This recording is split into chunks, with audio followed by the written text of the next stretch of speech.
Oke,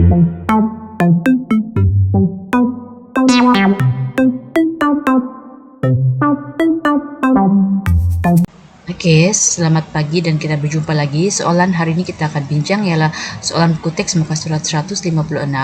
Soalan ini berbentuk maklumat, diberikan maklumat. So, lihat maklumat yang diberikan ialah tahun dan juga ada penerangan. Ini adalah perniagaan milik Encik Muhammad. 2007 dia telah memulakan perniagaan menjual sayur dan hanya menggunakan motosikal. 2011 dia membuka kedai runcit di taman perumahan dan ada 2 orang bekerja. 2017 dia memiliki pula 5 cawangan kedai runcit dan menjadi pembekal sayur serta ikan kepada beberapa buah restoran dan ada 25 orang bekerja bagi membantu menguruskan perniagaan. Maklumat ini perlu diteliti agar Anda boleh jawab soalan dengan lebih baik, ya. Okey. Seterusnya, apabila Anda menjawab soalan nanti, pastikan Anda memasukkan nama Encik Muhammad dalam jawapan Anda. Okey, ini ada soalan pertama. Nyatakan 4 ciri kepribadian usahawan yang dimiliki oleh Encik Muhammad. Okey, tips untuk menjawab soalan ini, mulakan dengan pemula ayat. Ini wajib, ya. Kemudian lihat kata kerja soalan dan beri fakta mengikut jumlah markah. Kata kerja ialah nyatakan, jadi Anda hanya perlu nyatakan sahaja. 4 ciri kepribadian yang dimiliki oleh Encik Muhammad ialah, ini adalah pemula ayat. Yakin diri dan optimistik, berinisiatif dan bertanggung jawab, berdikari, berpikiran positif untuk berjaya. Jawapan yang relevan akan masih diterima, yang penting berada dalam 13 ciri kepribadian usahawan. Kita pilih jawapan yang paling sesuai dengan maklumat yang diberikan dalam soalan. Okey?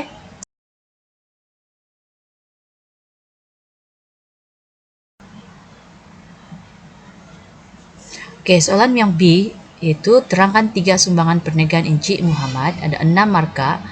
Okey, 3 sumbangan perniagaan oleh Encik Muhammad ialah, ini adalah pemula ayat. Yang pertama, sumbangan kepada diri iaitu sumber pendapatan diri dan keluarga. Buktinya dari seorang penjual sayur dan ikan pada tahun 2007 akhirnya berjaya membuka sebuah kedai runcit pada tahun 2011.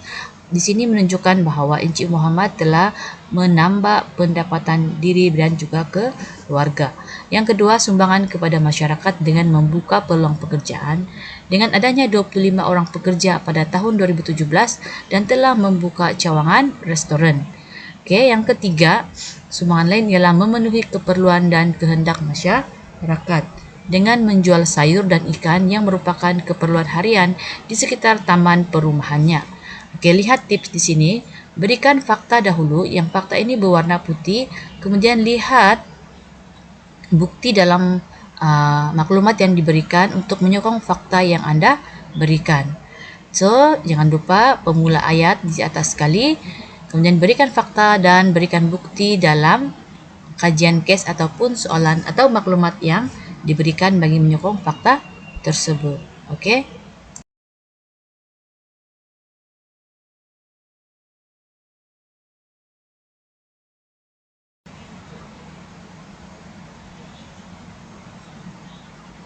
Okey, ini ialah soalan nombor 2. Terangkan 5 kekuatan diri usahawan, 10 markah. Tips dia ialah jawapan haruslah menerangkan setiap 5 kekuatan sebab kata kerja dia ialah terangkan. 5 kekuatan diri usahawan ialah, ini adalah pemula ayat, iaitu pertama, kemahiran pembangunan karakter diri, iaitu usahawan boleh membuat keputusan, mahir berkomunikasi, boleh bekerja dalam kumpulan. Ini adalah penerangan kepada kemahiran pembangunan karakter diri.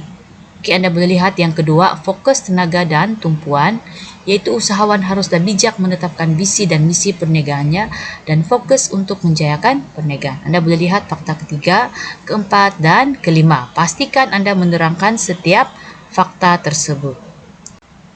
Bagi soalan terangkan, Anda tidak semestinya perlu memberikan contoh. Cukup hanya Anda menerangkan fakta tersebut secara ringkas. Okay, thank you.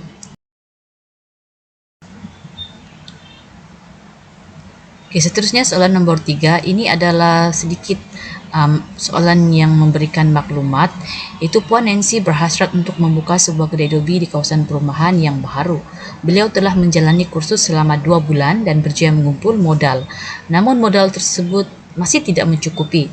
Hal ini menyebabkan perniagaan tersebut tertangguh. So, untuk soalan yang pertama, untuk soalan yang A, nyatakan 2 agensi yang dapat membantu Puan Nancy mendapatkan pinjaman modal 2 markah. Jadi hanya nyatakan sahaja nama agensi tersebut. Contohnya di sini cikgu bagi MARA dan BSN. Selain daripada ini, Anda juga boleh menyatakan nama bank swasta seperti Maybank atau CIMB Bank, atau mana-mana agensi yang berkaitan yang menyediakan pembiayaan pinjaman. Okey.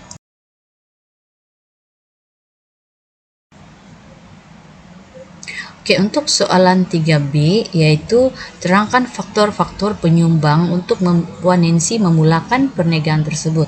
8 markah. Untuk soalan B ini, Anda perlu memberikan 5 faktor. Bukan 5 ya, 4 faktor sebab 8 markah dan dijelaskan berdasarkan soalan.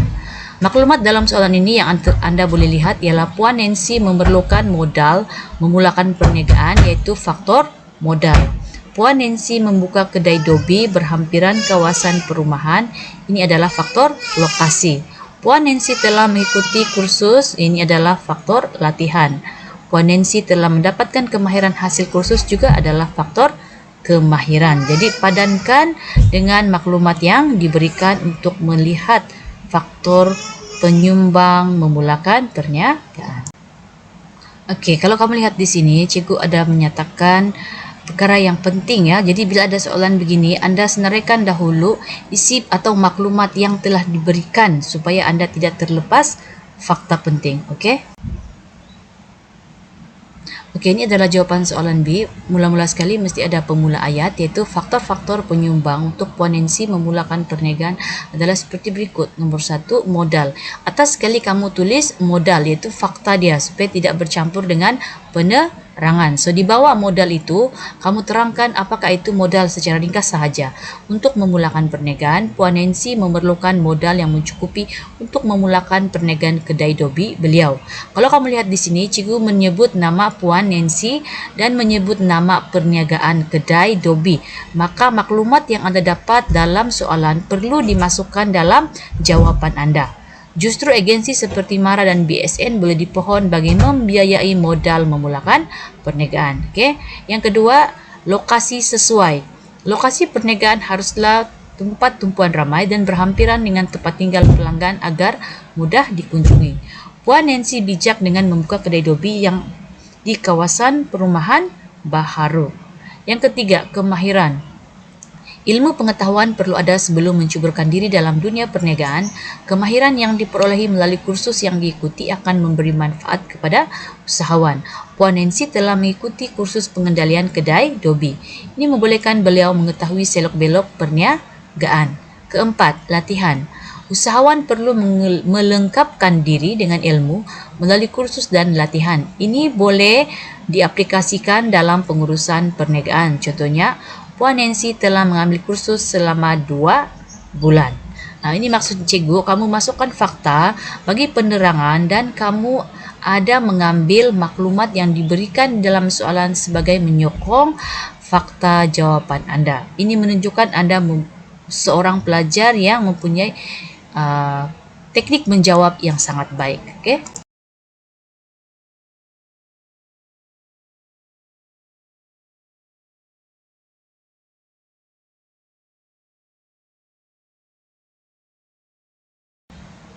Okey, soalan 4. Encik Iqbal telah menjalankan perniagaan menjual hasil pertanian semenjak 5 tahun yang lalu.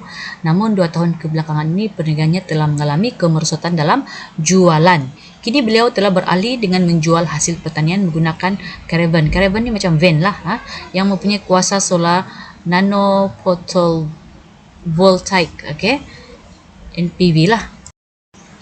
Namun beliau buntu dalam mencari lokasi yang sesuai untuk memasarkan hasil jualannya. Okey, soalan A, nyatakan 2 ciri-ciri lokasi perniagaan yang strategik kepada Encik Iqbal. Soalan ini kata kerjanya ialah nyatakan sahaja. Okey. A, 2 ciri-ciri lokasi perniagaan yang strategik kepada Encik Iqbal ialah 1, tempat yang mempunyai tumpuan ramai, Kedua, berhampiran dengan pelanggan dan pembekal. Maklumat lain juga ataupun ciri lain boleh Anda masukkan, yang penting sesuai. Tetapi sentiasa pastikan Anda menyebut nama individu dalam soalan tersebut. Okey? Ada pemula ayat. Okey, soalan yang B ya, iaitu sebagai seorang pegawai pemasaran, berikut adalah cadangan kepada Encik Iqbal untuk meningkatkan jualan dari aspek pemasaran. Okey, ini adalah pemula ayat. Yang pertama iaitu produk. Berikan sedikit maksud produk ya. Produk iaitu barangan yang ditawarkan kepada pengguna. Kenapa cikgu sebut produk? Sebab Encik Iqbal menjual produk, bukan perkhidmatan ya. Encik Iqbal menawarkan barangan kuasa solar jenis NPV. Bagi meningkatkan jualan, produk ini perlu berkualiti dan mempunyai daya tahan serta mampu memberikan ketahanan penggunaan yang lama. Okey, ini cara kita tingkatkan jualan. Kita bagi cadangan kepada Encik Iqbal. Yang kedua, harga. Harga haruslah mengambil kira semua kos yang terlibat seperti kos operasi dan pentadbiran contohnya. Bagi Iqbal, beliau boleh memberikan harga yang mampu milik agar menjadi pilihan pengguna untuk membeli kuasa solar ini. Yang ketiga iaitu promosi. Promosi merupakan bentuk komunikasi yang digunakan untuk memberitahu dan memujuk pengguna membeli produk. Oleh itu, Encik Iqbal perlu membuat promosi besar-besaran dengan membuat iklan di laman sosial, di media cetak seperti surat kabar agar dikenali ramai. Jadi barulah ramai orang mau beli dia punya barang sebab tahu ada produk tersebut kan di pasaran. Okey, yang keempat, tempat ataupun agihan. Strategi tempat dan saluran pengedaran untuk menyalurkan produk kepada pengguna. Di sini kita boleh lihat sama ada tempat ataupun saluran pengedaran. Encik Iqbal boleh menggunakan saluran agihan yang sesuai seperti lori ataupun tambahanlah lori selain daripada van untuk mengangkut kuasa solar ini ke tempat pelanggan. Okey, jadi ada pelanggan yang mungkin sukar untuk capai produk dia, maka dia boleh berikan pengangkutan lain ataupun saluran agihan lain. Contohnya dengan melantik pembekal ataupun orang tengah untuk menghantar produk tersebut. Okey, atau anda juga boleh berikan jawapan lain dalam aspek yang tempat ini, iaitu strategi tempat haruslah mempunyai lokasi yang strategik, menjadi tumpuan pelanggan mudah dikunjungi agar produk ini mudah dijual. Okey. Okey, untuk soalan seterusnya, ini ialah Puan Chia dan Puan Sita telah menjalankan perniagaan pengeluaran makanan ringan semenjak 5 tahun lalu di kawasan perindustrian Bergong, Kedah. Pada awal perniagaan, mereka memasarkan produk di pasar raya di negeri Perlis, Kedah dan Pulau Pinang. Bagi mengembangkan perniagaan mereka, Puan Chia bercadang untuk menjenamakan semula produk makanan ringan tersebut dan memasarkannya ke seluruh Malaysia. Adakah anda bersetuju dengan cadangan Puan Chia? Kemukakan alasan anda. Untuk soalan A, anda perlu jawab sama ada setuju ataupun tidak. Okey. Kalau sini saya bersetuju dengan cadangan Puan Chia untuk menjenamakan semula produk makanan ringan tersebut kerana berikan sebab, alasan kan. So dapat mengukuhkan keyakinan pelanggan, beliau juga akan dapat berusaha memastikan kualiti produk makanannya dan dapat mengekalkan nama baik produk dan syarikatnya. So di sini cikgu ingin tekankan kalau soalan bertanya tentang cadangan sama ada bersetuju atau tidak, perlu jawab saya bersetuju ataupun tidak bersetuju dan berikan sebab mengapa. Okey? Okey, untuk soalan B, terangkan 3 sumbangan perniagaan Puan Chia dan Puan Sita kepada masyarakat. Soalan ini hanya meminta sumbangan kepada masyarakat, 6 markah. So, 3 sumbangan perniagaan Puan Chia dan Puan Sita kepada masyarakat adalah, ini adalah pemula ayat ya, masukkan nama kedua-dua individu tersebut. Yang pertama, memenuhi keperluan dan kehendak pengguna dengan menjual produk makanan ringan. Yang kedua, membuka peluang pekerjaan, iaitu perniagaan mereka mampu memberi peluang pekerjaan kepada penduduk di sekitar kawasan perindustrian Mergung, Kedah. Nampakkah di sini? Cikgu masukkan maklumat yang diberikan dalam soalan untuk menyokong fakta yang anda tulis. Okay? Yang ketiga, mewujudkan ketentraman dengan mengurangkan kadar jenayah. Ini kerana penduduk mempunyai pendapatan hasil daripada pekerjaan yang ditawarkan untuk meneruskan kehidupan. Kesannya jenayah seperti mencuri akan dapat dikurangkan. Okay?